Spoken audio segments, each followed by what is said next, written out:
Hello viewers, আজ আমি class 8-এর ভূগোলের প্রথম অধ্যায় পৃথিবীর অন্দরমহলে তোমাদের চ্যাপ্টারটা রয়েছে। আজকে তোমাদেরকে আমি এই চ্যাপ্টারটা খুব ভালো করে পড়িয়ে এবং বুঝিয়ে দেবো। ঠিক আছে, তোমরা কিন্তু আমার এই ভিডিওটা চলাকালীন অবশ্যই নিজেদের বই খুলে বসবে এবং পড়াটা ভালো করে বুঝে নেবে।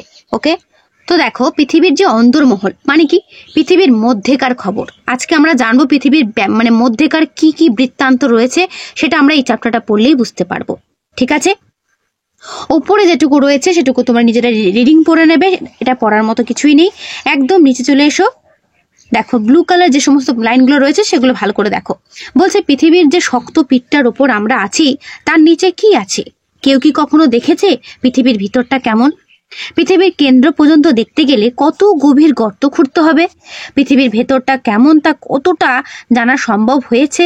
পৃথিবীর ভেতরটা সম্পর্কে মানুষ যতটা জেনেছে সেটুকু জানলো কিভাবে? দেখো, এইগুলো কিন্তু তোমাদেরও প্রশ্ন, তোমাদেরও মাথায় কিন্তু এই প্রশ্নগুলো আসছে, তাই নয় কি?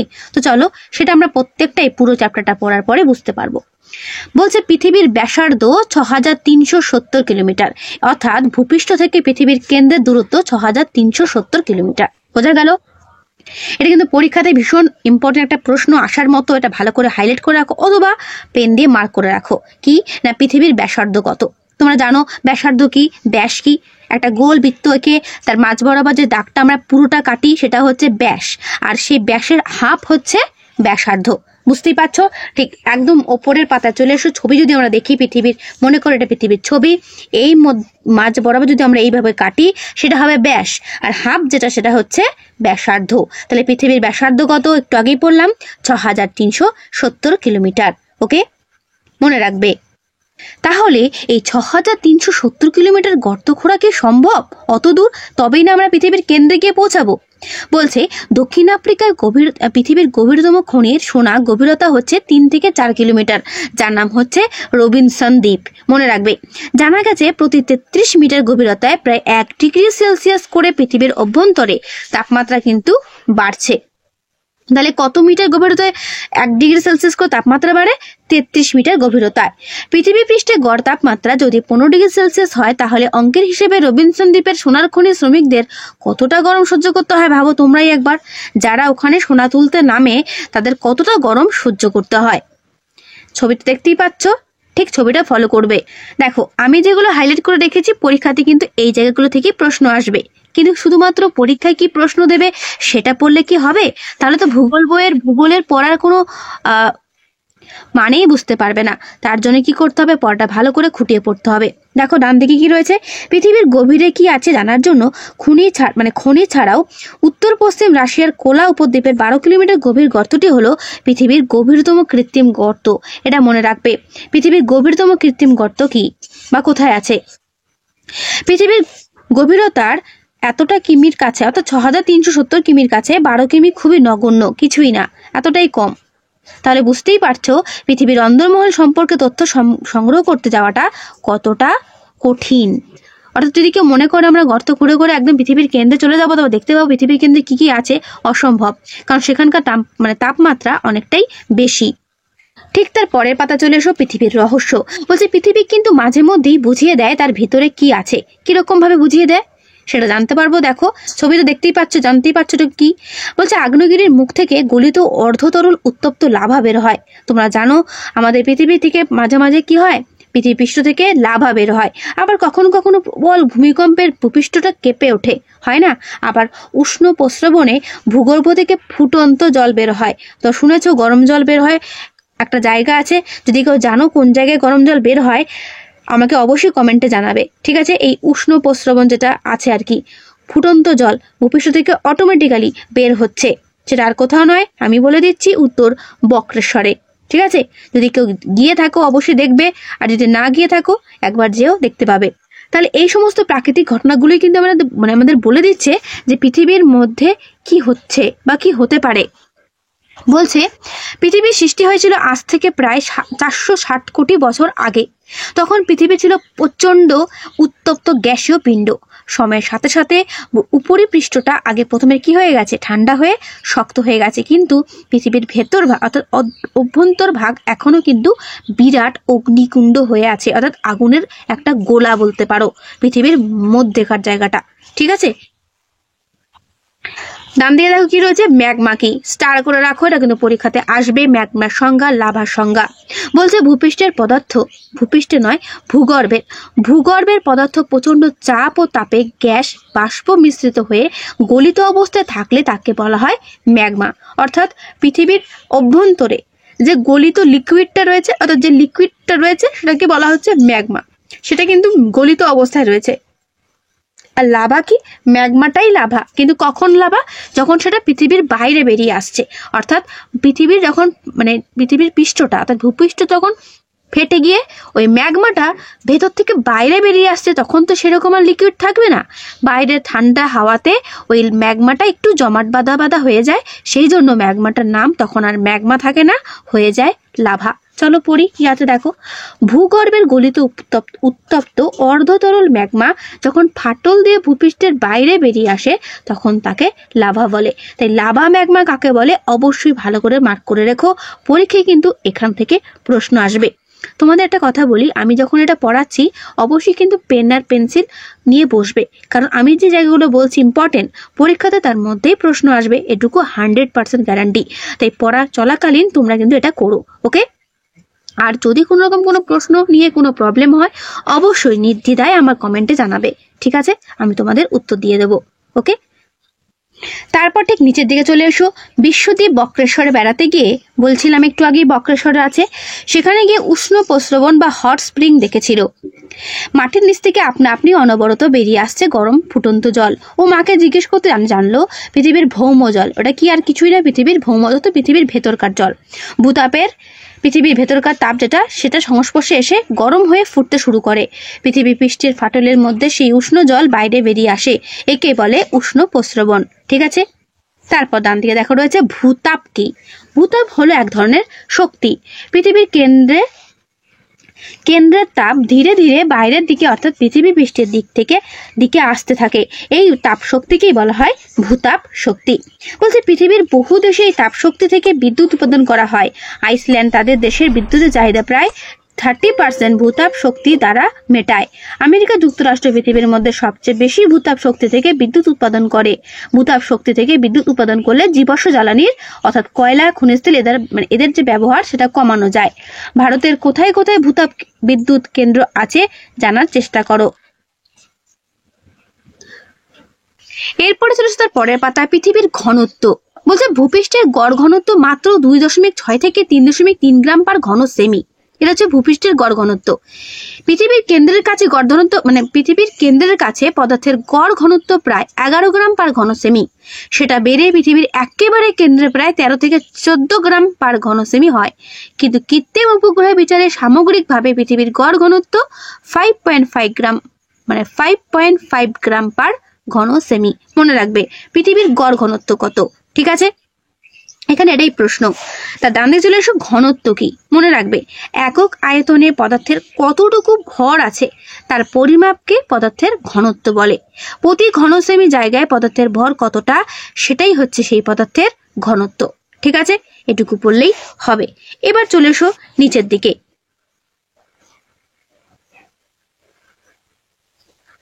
ভূমিকম্পের তরঙ্গ, ভেরি ভেরি ইম্পর্টেন্ট, এটা ভালো করে বুঝে নেবে ভূমিকম্পের তরঙ্গটা কি। বলছে ভূমিকম্পের তরঙ্গের গতিবিধি লক্ষ্য করে বিজ্ঞানীরা পৃথিবীর অভ্যন্তর সম্পর্কে তথ্য সংগ্রহ করেছেন। তরঙ্গগুলো বিভিন্ন ধরনের পদার্থের মধ্যে দিয়ে প্রবাহিত হওয়ার সময় কখনো দীর্ঘ, কখনো ক্ষুদ্র, আবার কখনো দ্রুত বা ধীর গতি সম্পন্ন হয়। তোমাদের ভালো একটা উদাহরণ হিসেবে বলি, তোমরা এক বালতি জল নিয়ে সেই জলের মধ্যে হাত ডুবিয়ে জলটাকে ঘোরাবে, অনেকক্ষণ ঘোরানোর পর ছেড়ে দেবে, দেখতে পাবে ঘোরার পর যে তরঙ্গগুলো হচ্ছে সেগুলো এক একটা লেয়ারে এক এক রকম। ঠিক মাঝ বরাবর থাকবে গতিটা বেশি, আর যত ওপর দিকে যাবে দেখবে গতিটা কমতে থাকে, তাই না? না, আমি ঠিক উল্টো বলে ফেললাম। মাঝ বরাবর দেখবে স্পিডটা কিন্তু থাকে এবং চারিধারেও কিন্তু স্পিড থাকে। তো ঠিক পৃথিবীর মধ্যে ভূমিকম্প ঠিক ওইভাবেই হয়। দেখো পড়লে বুঝতে পারবে। বলছে তরঙ্গগুলো বিভিন্ন ধরনের পদার্থের মধ্যে দিয়ে প্রবাহিত হওয়ার সময় কখনো দীর্ঘ, কখনো ক্ষুদ্র, আবার কখনো দ্রুত বা ধীর গতি সম্পন্ন হয়। কম্পন তরঙ্গগুলোর মধ্যে প্রথমে রয়েছে পি তরঙ্গ বা প্রাথমিক, তারপর এস তরঙ্গ বা গৌণ। বলছে ভূ অভ্যন্তরে কোথায় কিভাবে কি গতি যাচ্ছে, কিভাবে অভিমুখ পাল্টাচ্ছে, এসব কিছুই পৃথিবীর অভ্যন্তর সম্পর্কে তথ্য দেয়। ভূমিকম্পের পি তরঙ্গ অভ্যন্তরের কঠিন তরল যে কোনো মাধ্যমের মধ্যে দিয়ে প্রবাহিত হতে, অর্থাৎ ভূমিকম্প হওয়ার সময় যে তরঙ্গটা পি তরঙ্গ সেটা কঠিন বা তরল দুটো মাধ্যমে দিয়েই কিন্তু যেতে পারে, কিন্তু এস তরঙ্গ শুধুমাত্র তরল বা অর্ধতরলের মধ্যে দিয়ে প্রবাহিত হতে পারে না। ঠিক আছে, তাহলে এস তরঙ্গ কিন্তু তরল বা অর্ধতরল মাধ্যমের মধ্যে দিয়ে কিন্তু প্রবাহিত হতে পারে না। মনে রাখবে, ভূমিকম্পের কোন তরঙ্গ তরলের মধ্যে দিয়ে প্রবাহিত হতে পারে না? উত্তর হবে এস তরঙ্গ। ঠিক আছে, এরকম করে প্রশ্ন দেবে, তাই ভূমিকম্পের তরঙ্গগুলোর বৈশিষ্ট্য মনে রাখবে। তারপরে দেখো ছোট্ট করে ডান দিকে একটা টুকরো করে দেওয়া রয়েছে একটা তথ্য, কি না পেঁয়াজের খোসা ছাড়ালে যেরকম স্তর বিন্যাস দেখা যায়, ঠিক ছবি দেখতে পাচ্ছ, পৃথিবীর অন্দরমহলটা ঠিক এইরকম স্তরে স্তরে ভাগ করা রয়েছে। বোঝা গেল? এই এক একটা স্তরে এক একটা নাম রয়েছে, যেটা আমরা পরের পাতাতে পড়বো। তোমাদের অনেকেরই মনে হতে পারে আমাদের এই বইয়ে কত তথ্য দেওয়া রয়েছে, এরকম করেই পড়তে হয়। এত তথ্য না পড়লে তোমরা জানবে না তো পৃথিবীর মধ্যেকার কথা, এবং কিভাবে কি প্রাকৃতিক দুর্যোগগুলো আসছে সেগুলো জানতে গেলে তোমাদের ভূগোল বইটা কিন্তু ভালো করে খুঁটিয়ে প্রত্যেকেরই পড়তে হবে, নতুবা তোমরা কেউই কিন্তু কিছু বুঝতে পারবে না। ঠিক আছে, তাই আমি যেগুলো পড়াচ্ছি এবং যেগুলো বলছি মার্ক করতে করে যাও, বুঝে যাও, শুনে যাও, দেখবে প্রত্যেকের ভূগোল নিয়ে কোনো রকম কোনো প্রশ্ন থাকবে না, সবারই মনে হবে ভূগোল বই পড়তে ভালো লাগে। চলিস তার ঠিক পরের পাতাতে দেখো রয়েছে, বর্তমানে পৃথিবীর এই অভ্যন্তর সম্পর্কে জানতে ভূমিকম্প তরঙ্গের গতিবিধি খুব সাহায্য করছে। ভূমিকম্প তরঙ্গ ও আগ্নেয়গিরি জ্বালামুখ থেকে বেরোনো লাভা পর্যবেক্ষণ করে বিজ্ঞানীরা পৃথিবীর অভ্যন্তরে প্রধানত 3টি স্তরের সন্ধান পেয়েছেন। কটা স্তর? 3টি স্তর। কি কি? ভূত্বক, গুরুমণ্ডল আর কেন্দ্রমণ্ডল। ঠিক ছবিটা ভালো করো, তাহলে বুঝতে পারবে।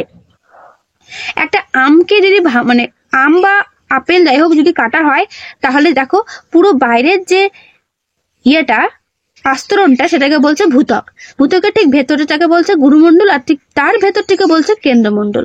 বুঝতে পারলে? ঠিক এইভাবে ভাগ করছে। তো দেখো ভূত্বকটা কি বলছে, কাটা আপেলের খোসার সঙ্গে পৃথিবীর সবচেয়ে উপরের যে স্তর তাকেই ভূত্বক বলা যেতে পারে। ঠিক আছে, অর্থাৎ বাইরের স্তরটাকে বলা হয় ভূত্বক।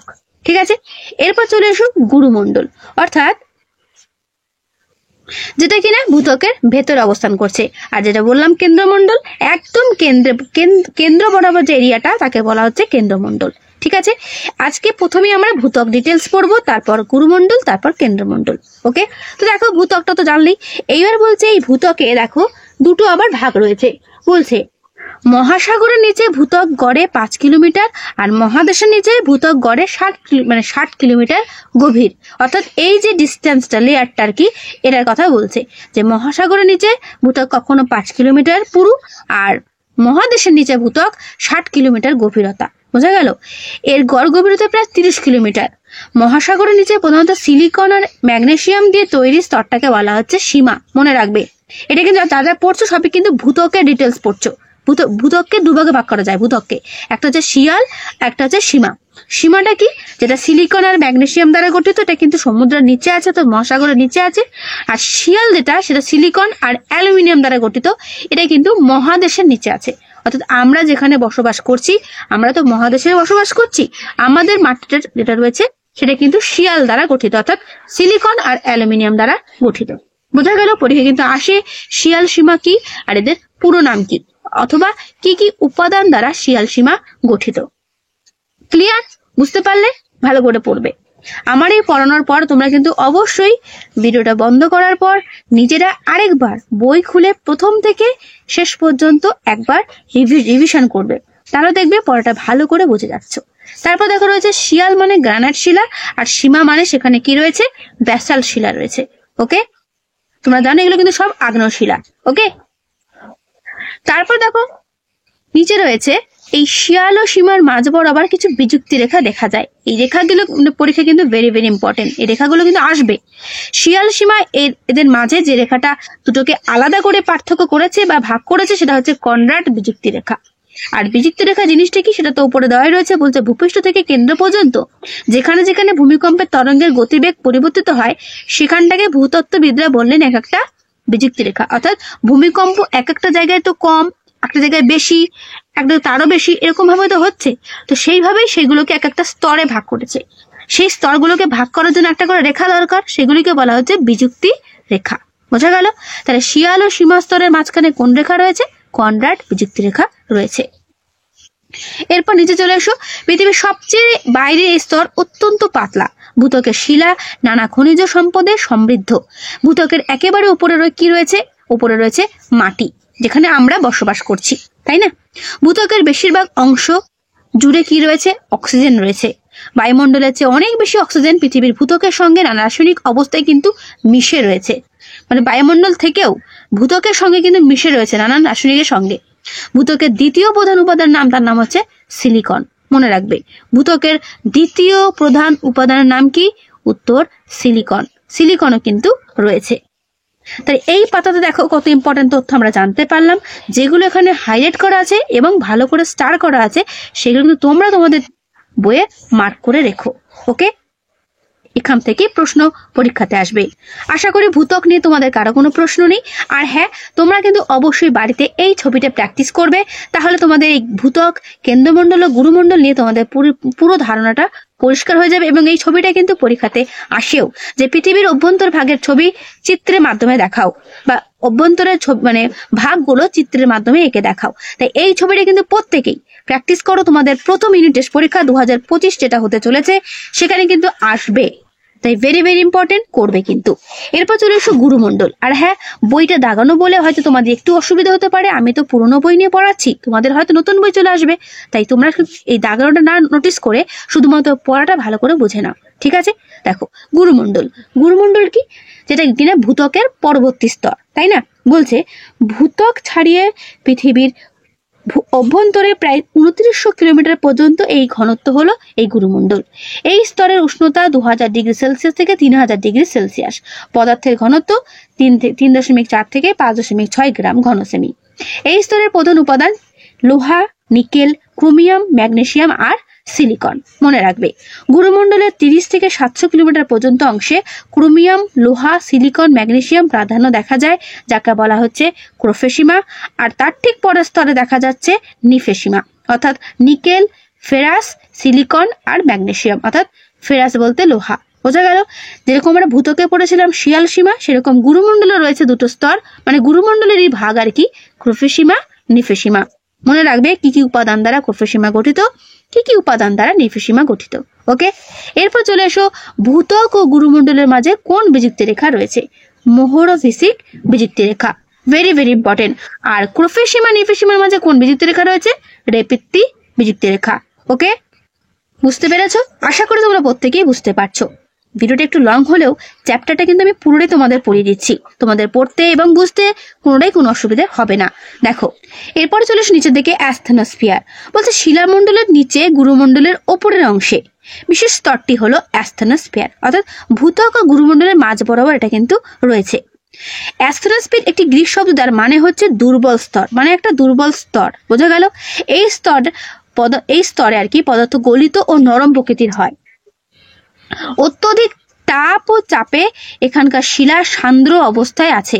পিচ গলালে বা খেজুরের রস জাল দিয়ে গুড় তৈরি করলে যে অবস্থাকে, সেই অবস্থায় এখানকার পদার্থগুলো কিন্তু রয়েছে। বোঝা গেল? ভূগর্ভের তাপে পদার্থগুলো উত্তপ্ত হয়ে উপরের দিকে উঠে আসে, অনুভূমিভাবে প্রভাবিত হয়। আবার ওপরে অপেক্ষাকৃত ঠান্ডা ও ভারী পদার্থ নিচের দিকে নেমে যায়। এইভাবে কিন্তু পরিচলন স্রোতের সৃষ্টি হয়। ঠিক এটা দেখো, এটা হচ্ছে তোমাদের ভূত্বকের লেয়ার। বুঝতে পেরেছো? এই পোর্শনটাতে রয়েছে অ্যাস্থেনোস্ফিয়ার, রেড আকারে রয়েছে, এটা হচ্ছে অ্যাস্থেনোস্ফিয়ার। ওকে, এটা একবার তোমরা পড়ে নিও। টিকা আকারে আসতে পারে অ্যাস্থেনোস্ফিয়ার কি, তো শুধু এটুকু লিখলেই হবে। আর যদি মনে করো পাশে একটা ছবি আঁকবে, তাহলে তো খুব ভালো হয়। এক্সামিনাররা ভূগোলে কিন্তু ছবি খুব আশা করে, যে যারা ভালো মানে পারে, তারা যদি পাশে যদি একটা ছবি এঁকে দেয় অ্যান্সারের পাশে, তাহলে তার নম্বরটা কিন্তু আরেকটু বেশি পাওয়া যায়। তাই তোমরা চেষ্টা করবে ভূগোলটার এই অ্যান্সারগুলো পড়ার পাশাপাশি ছবিগুলো প্র্যাকটিস করতে। বুঝতে পারলে গুরুমণ্ডল কি? এরপর তার পরের পাতাতে দেখো রয়েছে কেন্দ্রমণ্ডল। এখন আমরা কেন্দ্রমণ্ডল সম্পর্কে পড়বো। দেখো, ভূত্বক ও গুরুমণ্ডলের পরবর্তী এবং কেন্দ্রের চারিদিকে বেষ্টনকার শেষ স্তরটার নাম হচ্ছে কেন্দ্রমণ্ডল, যাকে ইংলিশে বলা হয় কোর। এই স্তরটি প্রায় 3500 কিলোমিটার গভীর, অত্যন্ত ভারী নিকেল আর লোহা দিয়ে তৈরি বলে একে নিফে বলা হয়। তাহলে কেন্দ্রমণ্ডলের আরেক নাম নিফে। এর গড় তাপমাত্রা কত? 5000 ডিগ্রি সেলসিয়াস। ঠিক আছে, এটুকু পড়লেই হবে। এবং এই কেন্দ্রমণ্ডল দুটো ভাগ, একটা অন্তঃকেন্দ্রমণ্ডল আর একটা বহিঃকেন্দ্রমণ্ডল। ঠিক আছে, এটুকু পড়লেই হবে। অন্তঃকেন্দ্রমণ্ডল একদম ভেতরেরটা, আর বহিঃকেন্দ্রমণ্ডল হচ্ছে কেন্দ্রমণ্ডল ঠিক একটু বাইরের। ক্লিয়ার? এরপর চলে এসো গুরুমণ্ডল ও কেন্দ্রমণ্ডলের মাঝে কোন বিযুক্তি রেখা আছে। বলেছিলাম বিযুক্তি রেখাগুলো তোমার প্রত্যেকটাই করতে হবে গুটেনবার্গ বিযুক্তি রেখা। আর অন্তঃকেন্দ্রমণ্ডল ও বহিঃকেন্দ্রমণ্ডলের মধ্যে কোন বিযুক্তি রেখা রয়েছে? লেহম্যান বিযুক্তি রেখা। ঠিক আছে, এটুকু করলেই হবে। আর ঠিক এর উপরে দেখা রয়েছে বিভিন্ন বিযুক্তি রেখা সহ পৃথিবীর অভ্যন্তরের ভাগ। খুব ভালো করে এই ছবিটাও করবে। ঠিক আছে, তো তোমাদের প্রথম চ্যাপ্টার মোটামুটি শেষ হলো। যেগুলো তোমাদের আমি পড়ালাম সেগুলোই পড়বে, তার বেশি ডিটেলসে পড়ার দরকার নেই, অত ডিটেলসে প্রশ্ন আসবে না। আর অত ডিটেলস পড়লেও তোমরা কিছু বুঝতে পারবে না। যেটুকু তোমাদের বোঝালাম সেটুকু ভালো করে বোঝো, আর এর মধ্যেই পরীক্ষাতে প্রশ্ন আসবে। তো আশা করি তোমরা প্রত্যেকেই পড়াটা ভালো করে বুঝেছো। কমেন্টে অবশ্যই আমায় জানাবে কেমন লাগলো পড়াটা। আর যদি কোনো রকম কোনো প্রশ্ন থাকে অবশ্যই আমাকে জানাতে ভুলো না। যেগুলো আমি মার্ক করেছি সেগুলো কিন্তু অবশ্যই পেন দিয়ে মার্ক করে রেখো, এগুলো কিন্তু ইম্পর্টেন্ট জায়গা। এখান থেকে তোমাদের পরীক্ষাতে প্রশ্ন আসার সম্ভাবনা রয়েছে প্রবল পরিমাণে। ওকে, তো আজকের ভিডিওটা আমি এখানে শেষ করছি। কেমন লেগেছে অবশ্যই কিন্তু জানিও, আর ভালো লাগলে বন্ধুদের কাছে অবশ্যই শেয়ার করে দিও। তো আজকে এখানেই দেখা হবে নেক্সট ভিডিওতে। ভালো থেকো সবাই।